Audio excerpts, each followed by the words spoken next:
He joins us on the Harbor One hotline this morning. Hello, Rob Bradford.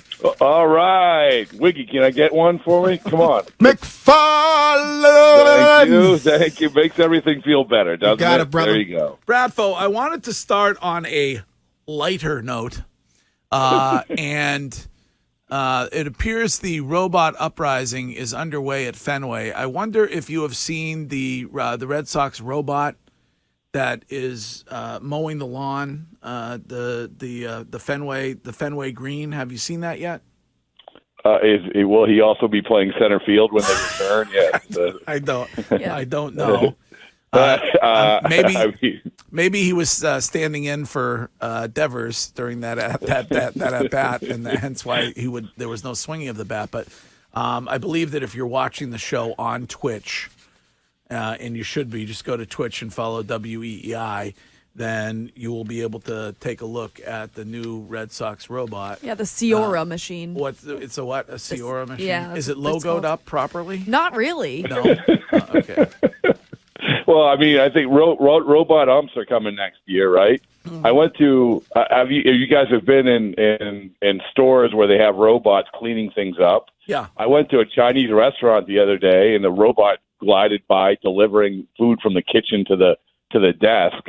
So, why not? I mean, let's go. It is kind of weird, though, when you're in the grocery store and the robot is following you around. It's kind of creepy. It doesn't do anything. It's just like there.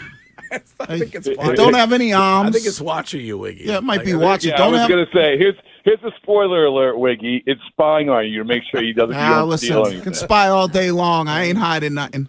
All right. Well, on to baseball. Not the night that maybe we would have liked to have seen last night, Rob. Yeah, well, I don't know if you know this. Science would suggest that being 10-0 is pretty good, and when you're 5 games back and in a week and a half into the season, that is not good. Listen, I mean, the Red Sox hit a bad time to try to have to figure things out without their best hitter, and Adam Duvall was absolutely their best hitter. Yeah. And you went into trying to figure this out against this juggernaut of a Rays team, which has given up 18 runs, I think, in the first 10 games. It's insane. So, yeah, I mean, I think all of it, they hung in, and as Alex Cora said, it was a well-played game, so forth and so on.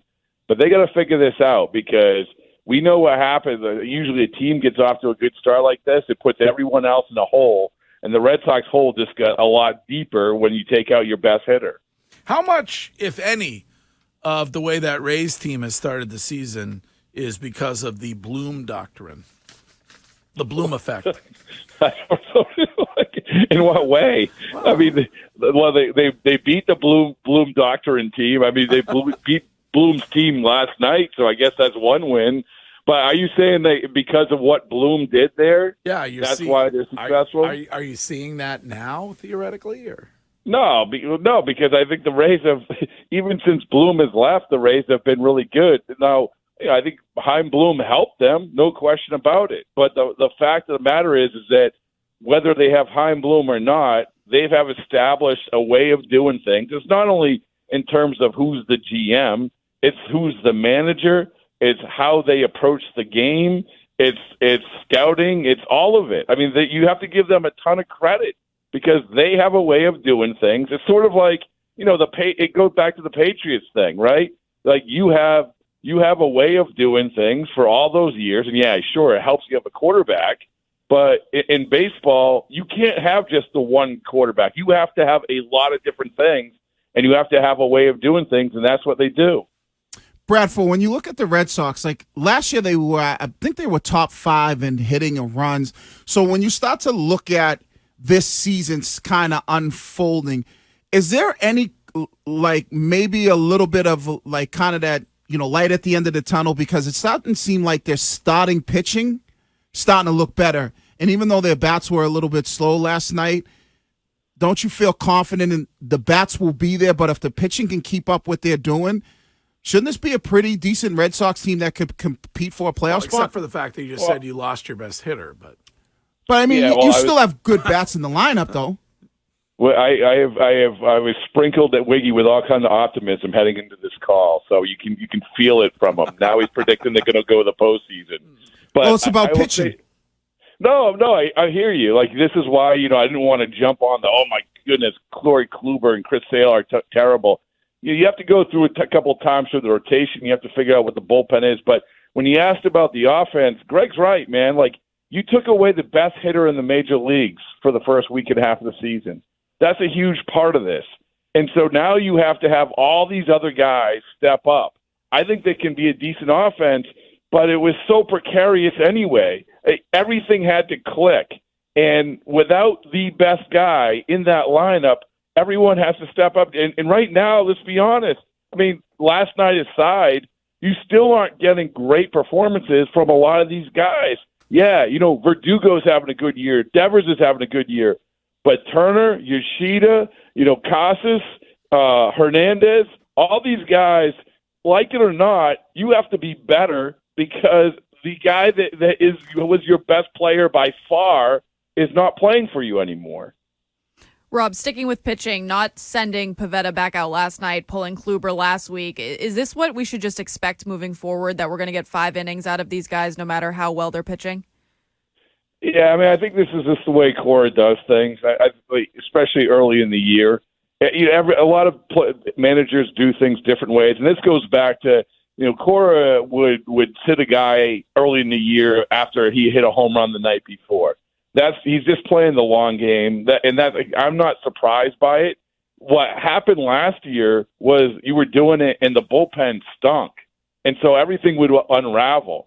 I think he feels pretty good about the bullpen, and that's why he's doing what he's doing now. And to the Wiggy's point before, I think that the pitching overall, if you're going to hang in this thing, I think the pitching is, as I said, coming out of spring training, I was fairly optimistic about it. But I don't know if you know this, once again, for the 50th time on this call, they are missing their best player, and that has to hurt. Speaking of Pivetta, even after that outing, he was unhappy with the pitch clock. Where do you stand on how he continues to feel? Well, I want to know where you stand. Have you been able to get in all the sweet luxury items like in your gullet? Yes, in a timely fashion. I'm fine with that. I'm fine with the 2-hour and 6-minute game as it was last night, but it seems like Nick Pivetta is not. Yeah. Well, I think that it's.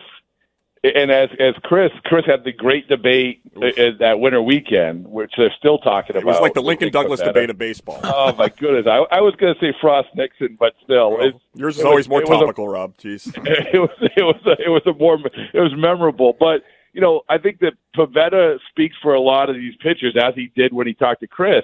That they're never going to be super happy with anything. Like they're never going to be okay. This is the perfect way of doing things. Everything's going great. There was a reason why this pitch clock didn't come around sooner, because the pitchers didn't want to be told what to do, and baseball players don't want to be told what to do. Now, 2 months from now, my guess is that everyone will be used to it. It'll be everyone, even Nick Pivetta will be like, okay, you know what? We've adjusted to it. It's okay. And by the way, the umpires will be more consistent, which will make them happy. So I don't know how anyone can say it's a bad thing. Yeah, there's some hiccups in it. But like you said, holy mackerel, 2 hours and 6-minute game? Like, that's what we've been starving for. We've been starving for urgency in baseball for years. Is it, we were talking about it earlier, in your mind, is it an advantage to either the pitcher or the batter? Can you pick one? I think that I think it's an advantage to the pitcher until you get a guy on base. Then when you get a guy on base, then I think that what I've seen is that pitchers get a little riled up. They get a little frazzled because all of a sudden you're thinking about a couple different things along with the pitch clock. Up until then, the hitters always seemed rushed. Like I was talking to a player, Brandon Nimmo, last night, and he was like, yeah, it's frenetic. It's frenetic when you get up to the plate. You think that, okay, I got to have my head up by 8 seconds. I got to be ready to go. But I do think that once the runners get on base, there's a lot going on with the pitchers, and we've seen that. Like watch Kenley Jansen. Kenley Jansen was the slowest pitcher in Major League Baseball last year. With nobody on, he's been awesome. Once he gets guys on, it changes a little bit. And Rob, I have an idea. The next time you see Pivetta, because I don't see him until next winter weekend. We only see each other once a year. I would say, will you take a train from Tampa to Boston? Because it'll be a little slower, but more efficient for the economy and for the environment. I mean, my takeaway is if we aren't doing a Chris Curtis, Nick Pivetta podcast by June, we aren't trying. Let's go. Your lips to God's ears. I mean, Ken's got to sign off. He's a tough guy, but we'll figure it out. You have to get it done during the new 4-day work week. That's the problem. Right. Curtis is only working 4 days. And the podcast is 72 hours long. hey, can I ask? So, Chris, you have a Baseballs and Boring T-shirt, right? That is correct. I wear it all around South Boston. Okay, and I got to get you guys all gear. The only person on that show that has a Baseballs and Boring sweatshirt is Jackson, right? Yeah, that's right. Absolutely. How did you get that, Jackson? Huh? How did you get that? And it was the day that Chris Curtis and I were outside braving the rain and wind, and I got absolutely walloped with water and looked around the radio station for a free sweatshirt and found it. So in other words, Greg, I just want to note this. Please document this. Jackson stole Andy Gresh's sweatshirt, which I left for him. Yeah. Five finger discount. Well, he stole the flowers. He stole Yeah, Mago's Mago's flowers. So He's the one who told us if it's back there for longer than 24 hours, it's fair game. I mean, Jackson, you might want to return. Can you wash that and return it? I will return it to him. Yes. No, don't return it, Jackson. If you see him, tell him, hey, listen, chalk it up to the game, man. That's how it works. Actually, no, I gave that to my dad. I'll buy him a new one, Rob. Just send me a Venmo. Spread the word. Spread the word. Well, Bradfo, nice to speak with you, and we will check in with you again next week. Hey, listen, this weekend, 80 degrees at Fenway Park. I mean, what's better? Quick games. It's going to be awesome. It's going to be great. All right, that is Rob Bradford.